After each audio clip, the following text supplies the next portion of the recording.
I got to get started with the latest on Sean Diddy Combs, the music mogul currently sitting in a federal jail in Brooklyn, New York, indicted on sex trafficking and racketeering charges. TMZ recently released video of Diddy's arrest at the Park Hyatt Hotel in Midtown Manhattan last week. Authorities met him in the lobby and eventually walked him out of the hotel into federal custody. This could have been his last hour of freedom, as he was denied bail not once but twice last week when he appeared before federal judges. Meanwhile, R&B singer Al B. Sure has taken to Instagram in a series of posts today calling for a number of things, among them a deeper investigation into the death of his former partner, Kim Porter. Kim Porter, you may remember, passed away in 2018 and is the mother of 4 kids. One she had with Al B. Sure. The other 3 she had with Diddy. The Instagram posts also show images of the R&B singer and are long and frankly highly incendiary. Al B. Sure goes on to accuse publicists, law enforcement, and other agencies of covering up critical details of Kim Porter's tragic death. Meanwhile, Suge Knight, remember him? Death Row Rex, remember him? He decided to share some advice with Diddy on his show. Yes, he does have a show from prison. It's called Collect Call with Suge Knight. Here's what he had to say. Look at these quotes. Quote, "I'll tell you what, Puffy, your life is in danger because you know the secrets of who's involved in that little secret room you guys are participating in. You know they're going to get you if they can. Puffy, I'm going to give you some real advice. 2 quick things. You got to make a decision.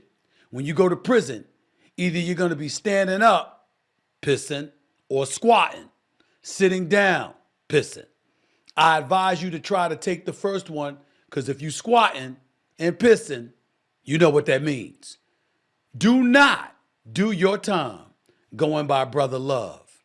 Brother Love is not a good code name," end quote. I mean, damn.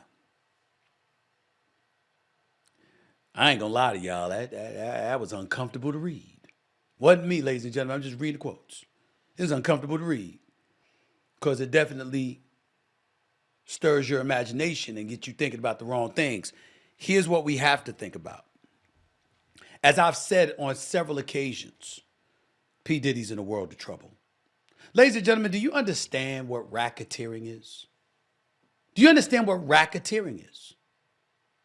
I mean, because if you don't, I think you need to. Do I need to put it up on the screen for you to paint the definition of what racketeering is? The extortion of money or advantage by threat or force, a pattern of illegal activity as extortion and murder that is carried out in furtherance of an enterprise as a criminal syndicate, which is owned or controlled by those engaged in such activity. Keep in mind, keep that up on the screen to my producers. Keep that up, Griff. Number 1, extortion of money or advantage by threat or force. Obviously, they're accusing P. Diddy of that. When you say a pattern of illegal activity and you said Bad Boy Entertainment and you're labeling it a criminal enterprise and then you use words like extortion and murder, keep in mind, that's a very big thing. Do this or do that for money. Do this or do that. Give me some money. Do this or do that. And I'm going to have proof on you, by the way. I'm going to force you or compel you to engage in illegal activity. I'm going to have videotapes on you. I'm going to have audio tapes on you. I'm going to have evidence where you're going to have to capitulate to my demands, so you're going to need to do what I want you to do. That's extortion. It also mentioned murder. What do you think Al B. Sure is alluding to? Kim Porter's gone. The mother of 3 children from P. Diddy is gone. And Al B. Sure goes on his Instagram page with 3 separate Instagram posts bringing this stuff up, imploring the society and the communities at large, particularly the hip hop and R&B community, to listen to what he had to say, imploring them to remember that he went to the authorities. He's speaking, he's singing. And then you couple all of that with Suge Knight, who ain't apologizing for a damn thing he's been associated with. Got his own podcast from prison, which I have no doubt is popular in all likelihood. I don't know his numbers. I got to ask my social media people to look up his numbers. But I bet you he got followers and listeners. I bet you he does. Because you know he going to say some interesting stuff.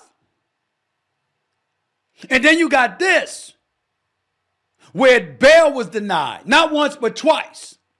I'm going to repeat what I said the other day, ladies and gentlemen, to regurgitate a point. No matter what they tell you, and I'm not trying to say that the economy is not in a better place, the jobless rate is low, that people are not getting jobs or whatever, but inflation is inflation. The price of goods is the price of goods. Our national debt is a real thing. The inevitability of the IRS coming after anybody who's making money is a fact. And P. Diddy's team offered the system $50 million for bail, and they said no. We don't want your damn money. We want you. By the way, I brought up Rico charges because that is what's going up against P. Diddy, right? Look at the definition of Rico charges. Pay attention to it for yourself. Individuals can be charged under the racketeer, influenced, and corrupt organizations. Racketeer, influenced, and corrupt organizations. That's Rico. That Rico Act. If they engage in affairs of an enterprise through a pattern of racketeering activity. RICO also makes it illegal to invest income derived from racketeering activities in any enterprise affecting interstate or foreign commerce. So read between those lines. Bad boy entertainment, illegal activity, interstate lines, drugs, prostitution.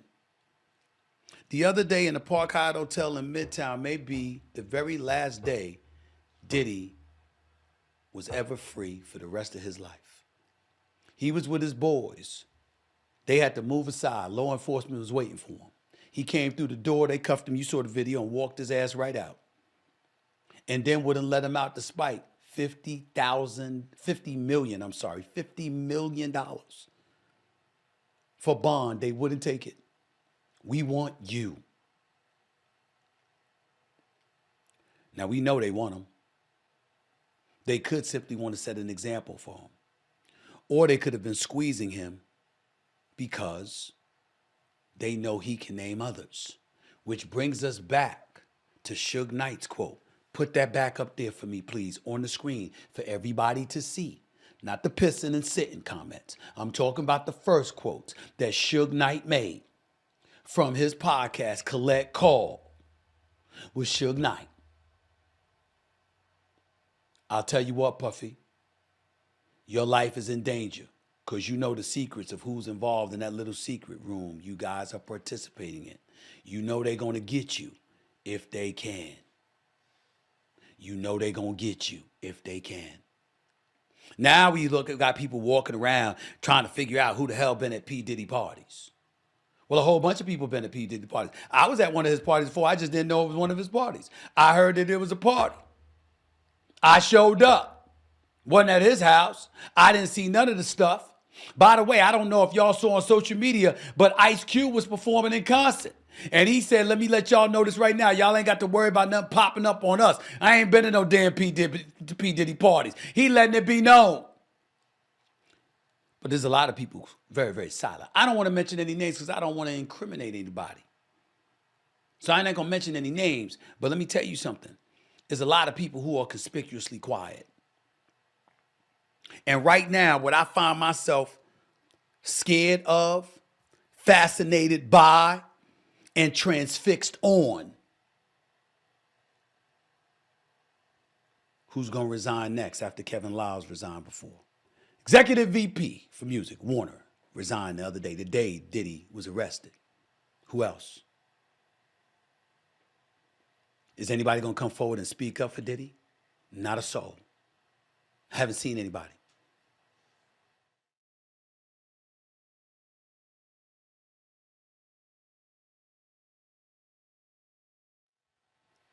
I ain't going to lie to you.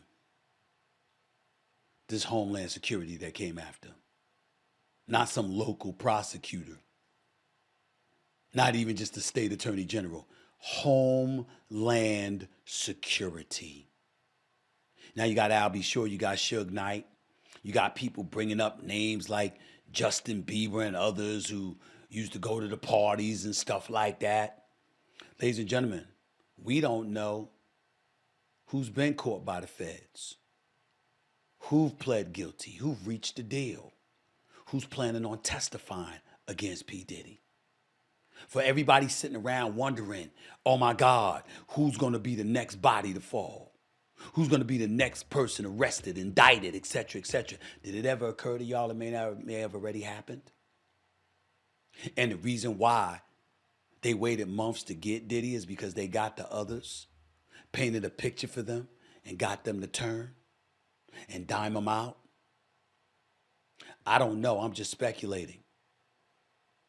But I'm speculating in a very educated fashion because I'm listening to prosecutors. I'm listening to lawyers. I'm listening to judges. And I know what the streets is saying. Basically, the hip-hop community and R&B the community is saying. It's an informed perspective. That's what they call it. They believe they got an ironclad case against P. Diddy. How could they possibly feel that way? Unless they got evidence and witnesses willing to testify under oath to the evidence.